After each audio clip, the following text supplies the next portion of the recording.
Hi hello welcome to our channel. నేను మీ సిరి. ఈరోజు మనం చెప్పుకోబోయే కథ ఇష్టమైన సొకడ పార్ట్ 54. ఇక ఆలస్యం చేయకుండా కథలోకి వెళ్దాం. చెప్పు శృతి అంటుండగానే శృతి ఏడుపు గొంతుతో మాట్లాడింది. దరు, అమ్ము అమ్ము మిస్సింగ్ అట. శృతి మాటలకు ఆమె కనుపాపలు పెద్దవయ్యాయి. వాట్ ధరణి అరిచింది. ఆమె ఉలిక్కిపాటుగా మంచం మీద నుంచి లేచి నిలబడింది. ఆమె హఠాత్తుగా అలా రియాక్ట్ అవడంతో గగన్ తల ఎత్తి చూశాడు. ఏంటి నువ్వనేది? ధరణి స్వరం భయంతో వణికిపోయింది. అవును దరు, ఇప్పుడు నేను హాస్టల్కి కాల్ చేశాను. నిన్నటి నుంచి అమ్ము హాస్టల్కి రాలేదట. ఇవాళ ఉదయం అంకుల్కి ఇన్ఫార్మ్ చేశారట. నేను అంకుల్తో కాల్ మాట్లాడాను. మేము ఈవినింగ్కి వచ్చేస్తాం. నువ్వు ఒకసారి హాస్టల్కి వెళ్ళవే. దానికి ఏమైందోనని నాకు చాలా కంగారుగా ఉంది, భయమేస్తోంది అని అంది శృతి ఏడ్చేస్తూ. నేను ఊళ్ళో లేను శృతి, నేను బయలుదేరుతాను ధరణి చెప్పి కాల్ కట్ చేసింది. అప్పటికే ఆమెని సమీపించేశాడు గగన్. ఆమె భుజాలు పట్టుకుని ఏమైంది అని అడిగాడు, ఆమె కళ్ళల్లో కంగారు కనిపిస్తుంటే. అమ్ము, అమృత మిస్ అయిపోయిందట. నిన్నటి నుంచి హాస్టల్కి రాలేదట. ధరణి ఏడుపు గొంతుతో చెప్పింది అతనికి. నువ్వు వరి అవ్వకు, దాడితో మాట్లాడతాను అంటూ టక్కున ప్రకాష్కి కాల్ చేశాడు గగన్. విషయం చెప్పాడు. ప్రకాష్ చూసుకుంటానని చెప్పాడు. ప్రకాష్ నుంచి కాల్ వచ్చే వరకు ధరణి భయపడుతూనే ఉంది. What happen dad? అతని చేతిలో ఫోన్ లాక్కుని మాట్లాడబోతున్న ధరణి నోటిని మూసిపెట్టి స్పీకర్ ఆన్ చేశాడు గగన్. అతని గుండెల్లో ముఖం దాచుకుని ఆ మాటలు వినసాగింది ధరణి. నిన్న మార్నింగ్ పర్మిషన్ తీసుకొని ఎక్కడికో బయలుదేరి వెళ్ళిందట గగన్. తర్వాత తిరిగి రాలేదట. ఎంక్వైరీ చేస్తున్నారు. ధరణికి తెలుసా అని అడిగాడు ప్రకాష్. హా డాడ్, తనే నాకు చెప్పింది. నేను బయలుదేరుతున్నాను. మీరు ఒకసారి కమిషనర్ గారితో మాట్లాడండి అంటూ కాల్ కట్ చేశాడు గగన్. అమ్ముని ఎవరైనా కిడ్నాప్ చేశారా? అసలే అమ్మాయిలు మిస్ అయిపోతున్నారు. ఏం చేస్తారో ఏమో. ఆమె ఏడుపు ఆపుకుంటోంది చాలా కష్టంగా. తిక్క తిక్కగా వాక్కు ఉండు, ఫ్లైట్ చూస్తాను అంటూ ఆమెను వదిలి లాస్ట్ మినిట్లో టికెట్ సాధించాడు. ఇద్దరు మళ్ళీ అక్కడి నుంచి బాగ్డోగ్రా వెళ్ళి మళ్ళీ హైదరాబాద్ ఫ్లైట్కి బయలుదేరారు. వాళ్ళు వచ్చేసరికి సాయంత్రం అయింది. సరాసరి అమృత ఉంటున్న పీజీకి వెళ్ళారు. అప్పుడే శృతి, అమృత తండ్రి అక్కడే ఉన్నారు. ధరణి పరుగున వాళ్ళ దగ్గరికి వెళ్ళింది. ధరణి, వీళ్ళు చూడమ్మా ఎంత తప్పుగా వాగుతున్నారో. కూతురు కనిపించడం లేదని బాధ, కూతురి మీద నిందలు వేస్తున్నారనే దిగులు ఆయన స్వరంలో ఆవేదన స్పష్టంగా కనిపిస్తున్నాయి. శృతి చేతిలో ఉన్న లెటర్ ధరణికిచ్చింది. మేము అబద్ధం చెప్పట్లేదు, ఇది మీ అమ్మాయి కబోర్డ్లోనే దొరికింది అంది హాస్టల్ వార్డెన్. ధరణి గబగబా ఆ లెటర్ చదివింది. అమృత ఎవరినో ప్రేమిస్తున్నట్టు, ఇంట్లో ఒప్పుకోరని ఎవరికి చెప్పకుండా దూరంగా వెళ్ళిపోతున్నట్టు అందులో రాసి ఉంది. అది చదివిన ధరణి నిర్ఘాంతపోయింది. నిజంగానే అబద్ధం, ఇదంతా అబద్ధం. అమ్మకి ప్రేమ మీద ఇంట్రెస్ట్ లేదు. అసలు తను ఎవరిని ప్రేమించలేదు. ఏదైనా ఉంటే మాత్రం చెప్పకుండా ఉండదు మాతో. ధరణి ఏడ్చేస్తూ అరిచింది. అక్కడే పోలీసులు కూడా ఉన్నారు. అక్కడ గుమిగూడిన అమ్మాయిలందరినీ పంపేశారు. అమృత సామాన్లు మరోసారి వెతికారు. లేదు మేడం, ఇదే మాకు కనిపించింది ఆ లెటర్ చూపిస్తూ అన్నాడు ఆ ఇన్స్పెక్టర్. వెంటనే అతని మాటలు పట్టించుకోకుండా గగన్ దగ్గరికి పరిగెత్తింది ధరణి. అమ్ము ఎవరిని ప్రేమించలేదు. అది అలా వెళ్ళిపోయే రకం కాదు, ఇది నిజం. ఆమె ఏడుస్తూ అతని చేతులు పట్టుకొని ఆవేదనగా చెప్తుంటే ధరణిని దగ్గరికి తీసుకొని ఇన్స్పెక్టర్తో మాట్లాడాడు గగన్. వాళ్ళ ఎంక్వైరీలో తేలింది ఏంటంటే అమృత రైల్వే స్టేషన్ రోడ్డు వైపుకి వెళ్ళినట్టు తేలింది. అమృత తండ్రి కన్నీళ్లు పెట్టుకుని నిస్సహాయంగా కూర్చున్నాడు. పోలీసులు హాస్టల్లో మిగతా వారిని ప్రశ్నించి వెళ్ళిపోయారు. అంకుల్, మా అత్త వాళ్ళ ఇంటికి రండి ధరణి పిలుస్తుంటే, వద్దమ్మా, ఇక్కడ మా బంధువులు ఉన్నారు అని అన్నాడు ఆయన. తన కూతురు తిరిగి వస్తుందని నమ్మకం పోయింది ఆయనలో.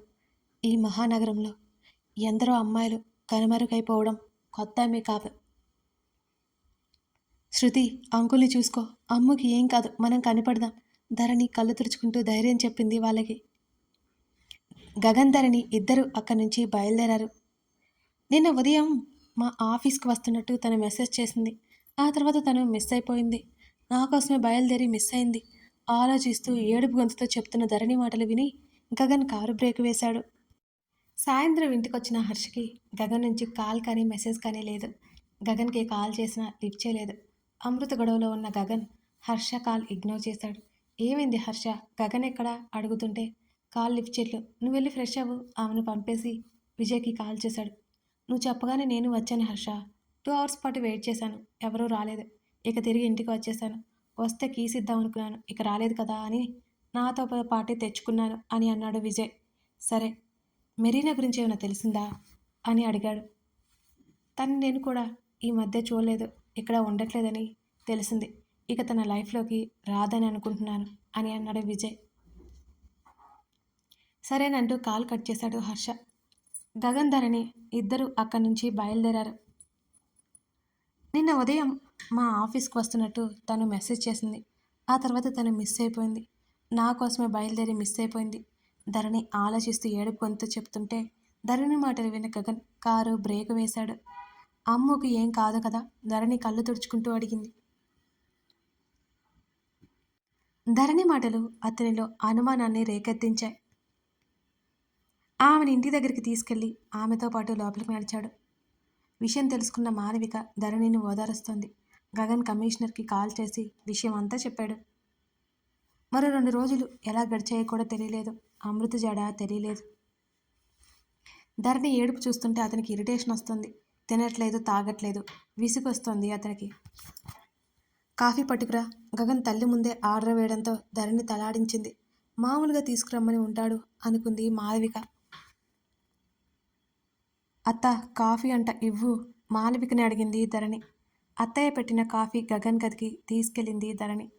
2 రోజులకే ఆమె ముఖం పీక్కుపోయినట్టు కనిపించింది. కాఫీ కప్పు అందుకొని ఆమెను సీరియస్గా చూస్తుంటే అదేమీ పట్టించుకునే ధరణి ఆలోచిస్తూ అక్కడే కూర్చుంది. అమృత వాళ్ళ నాన్న స్టేషన్ చుట్టూ తిరుగుతూనే ఉన్నాడు. మరోవైపు శృతి తనకు తెలిసిన వాళ్ళందరికీ కాల్స్ చేస్తూనే ఉన్నా అమృత జాడ ఎక్కడా తెలియట్లేదు వాళ్ళకి. గగన్ స్పర్శ తాగడంతో తల తిప్పి చూసింది ధరణి. కాఫీ తాగు, కప్ ఆమెకి అందివ్వపోతే వద్దన్నట్టు తల ఊపింది ధరణి. ఆ కప్పు ఒక్కసారిగా నేల మీద పడగానే ధరణి ఉలిక్కిపడింది. మంచం మీద నుంచి లేచి నిలబడింది. కప్పు వైపు ఒకసారి చూసి గగన్ వైపు చూడగా అతని ముఖం చాలా రౌద్రంగా కనిపించింది. అతని కోపం ఎందుకో అర్థం కాక ఆమె బిక్కుబిక్కుమంటూ చూసింది అతని వైపు. వెంటనే ఆమె దవడ పట్టుకొని, నువ్వు తినడం మానేసినంత మాత్రాన నీ ఫ్రెండ్ ఎగురుకుంటూ నీ దగ్గరికి వస్తుందా? అతను అరిచిన అరుపుకి ధరణి ఉలిక్కిపడింది. ఎప్పుడు ఏడవడం తప్ప రెండో తెలియదు నీకు అంటూ ఒక్కసారిగా వెనక్కి తోడంతో టేబుల్ తగిలి ఆగిపోయింది ధరణి. అసలే అమృత గురించి భయపడుతున్న ఆమెకి అతని బిహేవియర్ చూసి ఇంకా భయం పెరిగిపోయింది. అక్కడి నుంచి పారిపోవాలనిపించింది ధరణికి. నా కళ్ళ ముందు నుంచి పో, గట్టిగా చెప్పడంతో ఏడుపు ముంచుకొచ్చింది ధరణికి. ఆమె పెద్ద పెద్ద కళ్ళల్లో నీళ్ళూరే. నాకు కనిపించకుండా వినిపించకుండా ఏడ్చి తగలడు. అక్కడి నుంచి వెళ్ళిపోయాడు అతను. ఇంకొక క్షణం కూడా అక్కడ ఉండకుండా చప్పున గదిలోకి వెళ్ళింది ధరణి ఏడుస్తూనే. కాసేపటికి మాలవిక పిలవడంతో ఆమె కిందకొచ్చింది. ధరణి, అమృత గురించి ఇప్పుడే గగన్ ఫోన్ చేశాడు అంటూ ఏదో వీడియో ప్లే చేసింది మాలవిక. ధరణి ఆతృతగా చూడసాగింది ఏంటా అని. ఆ వీడియో చూడగానే అమృతలాగే ఉన్న అమ్మాయి ఒక అతనితో వెళ్ళడం కనిపిస్తూనే ఉంది. వారి ముఖాలు అస్పష్టంగా ఉన్నాయి. చూడడానికి మాత్రం అమృతలాగే ఉంది ఆ అమ్మాయి. అది రైల్వే స్టేషన్లో దొరికిన సీసీ ఫొటోస్. ధరణికి మతిపోయినట్టు అనిపించింది. ఆమెకి ఇంకా నమ్మకం కలగట్లేదు. వాళ్ళ ముగ్గురి మధ్య ఎన్నిసార్లు టాపిక్ వచ్చినా అమృత ప్రేమించినట్లుగా, ఇష్టపడుతున్నట్లుగానే ఎప్పుడూ తమకి చెప్పలేదు. కేసు కొట్టేశారు ధరణి. ఆ అమ్మాయి ఇష్టపూర్వకంగానే వెళ్ళిపోయింది. అంతేకాదు మేజర్ కూడా. ఇక నువ్వు ఎక్కువ ఆలోచించకు అని చెప్తుంటే ఏడుస్తూ మాలవిక ఒడిలో పడుకుంది ధరణి. ధరణికి నమ్మకం కలగట్లేదు, కానీ అమృత క్షేమంగా ఉంది, అది చాలు. గగన్ అరిచినందుకు ఇంకా ఏడుపు వస్తోంది ఆమెకి. మాలవిక ఒడిలో పడుకుని ఉంది, అలాగే ధరణి. అప్రయత్నంగా ధరణి వేలుకున్న రింగ్ చూసింది పార్వతమ్మ. ఆమె కళ్ళు మిటికరించి, ఈ ఉంగరం కన్నాది కదూ అని అడగడంతో మాలవిక ధరణి వైపు చూసింది. ధరణి ఎడమ చేతి ఉంగరపు వేలికి గగన్ ఉంగరం. ధరణి మౌనంగా ఉంది. అసలే అమృత గురించి ఉన్న కంగారులో పార్వతమ్మ గొడవ ఒకటి. ఇది మీతో అబద్ధం చెప్పి ఎక్కడికి వెళ్ళిందో ఇప్పటికైనా మీకు అర్థమవుతుందా మాలా? పార్వతమ్మ అరిచినట్టుగా మాట్లాడింది. అమ్మా నువ్వాగు, అది అసలే బాధపడుతోంది. మాలవిక చెప్తుండగానే ధరణి లేచి కూర్చుంది. 2 రోజులు మీకెవరికీ చెప్పకుండా నీ కొడుకుతో ఎక్కడికో వెళ్ళింది. ఆ విషయం నీకు తెలియట్లేదా మాల? పార్వతమ్మ చీత్కారంగా చూసింది ధరణి వైపు. ఆ చూపులకి ఏడుపొచ్చినంత పనైంది ధరణికి. ధరణి, గగన్తో వెళ్ళావా? మాలవిక ఆశ్చర్యంగా చూసింది. సమాధానం చెప్పలేనట్టుగా తల వంచుకుని కూర్చుంది ధరణి. ఆమె మెడలో ఉన్న చైన్ టక్కున ఆమె గుండెల మీదకి వేలాడుతోంది. ఇంకా అడుగుతావేంటే? నీకో తెలియట్లేదా? ఆ గొలుసు చూడు, అది నీ కొడుకుది కదూ. ఈ పిల్ల వచ్చిందే నీ కొడుకుని, ఈ ఆస్తిని మీకు కాకుండా చేయడానికి అని కచ్చగా అంది పార్వతమ్మ. ధరణి మాలవికకి ఏదో చెప్పాలని ప్రయత్నించినా ఆమె నోట్లో నుంచి మాట రావట్లేదు ధరణికి. నువ్వు ఏదేదో మాట్లాడకమ్మా, తల్లి మీద విసుక్కుంది మాలవిక. పార్వతమ్మ సోఫా నుంచి పైకి లేచింది. నేను చెప్పేది అబద్ధమని ఆ పిల్ల నోటితో చెప్పమను. నీ కొడుకు ఎక్కడికో వెళ్తున్నాడంటే నోరు మెదపవు. అది బాగానే ఉంది. ఇదిగో ఈ పిల్ల నీ ఇంట్లో ఉండి నీ కళ్ళు గప్పి నీ కొడుకుతో వెళ్ళినా నీకు తెలియదు. ఇద్దరు కలిసి వచ్చినప్పుడు కూడా నాకు అనుమానం వచ్చింది. నీ కొడుకుని వల్ల వేసుకుని ఇప్పుడు ఒంటి మీద బంగారం లాగేస్తుంటే ఇక ముందు ముందు నువ్వే ఊహించుకో. పార్వతమ్మ అంటుండగానే ఇక ఆపుతారా? ఆవేశంగా వచ్చిన మాటకి అందరూ తల్ల తిప్పి చూశారు. తల్లి కనిపించగానే ధరణి లేచి నిలబడింది. అక్కడ రేవతిని చూసిన మాలవిక చాలా కంగారు పడిపోయింది. రేవతిని ఇంటి దగ్గర డ్రాప్ చేసి ప్రకాష్ని కలవడానికి వెళ్ళాడు ప్రతాప్. ఆమె ఇంటి లోపలికి వచ్చింది. కూతుర్ని అవమానిస్తున్న పార్వతమ్మని చూడగానే ఆమెకు ఒక్కసారిగా కోపం వచ్చింది రేవతికి. అప్పటికే ఏడుస్తున్న కూతురు కనిపించగానే ఇక కోపం ఆపుకోలేకపోయింది రేవతి. ధరణి, వెళ్ళి బ్యాగ్ తెచ్చుకో, మన ఇంటికి వెళ్తున్నాం. రేవతి మాటలకు ధరణి కంగారు పడింది. రేవతి, నువ్వు కూడా ఏంటి? మాలవిక నచ్చజెప్పబోయింది. చాలు వదిన, ఇక చాలు. ఇంకా ఇక్కడే ఉండి మాట అనిపించుకోవడం అనవసరం. ధరణి, నువ్వెళ్ళు. తల్లి గట్టిగా చెప్పడంతో అత్తవైపు చూసి నెమ్మదిగా మెట్ల వైపు నడిచింది ధరణి. గగన్కి కాల్ చేసింది ధరణి. అతను కాల్ లిఫ్ట్ చేయలేదు. ఇంకా ఏడుపు ముంచుకొచ్చింది.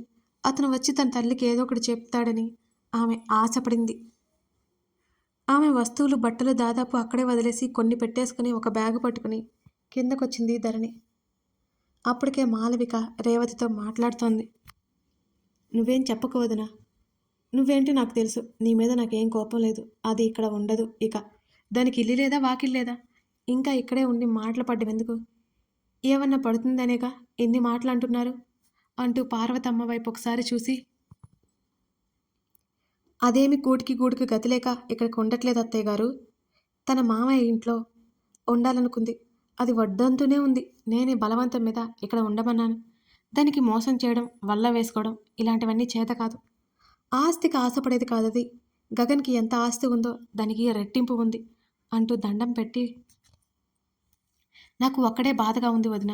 నువ్వు ఇక్కడ ఉంటుందంటే కదా నేను ఇక్కడ ఉంచాను. రేవతి కళ్ళల్లో నీళ్లు చూసి మాలవిక మనసు కలుక్కుమంది.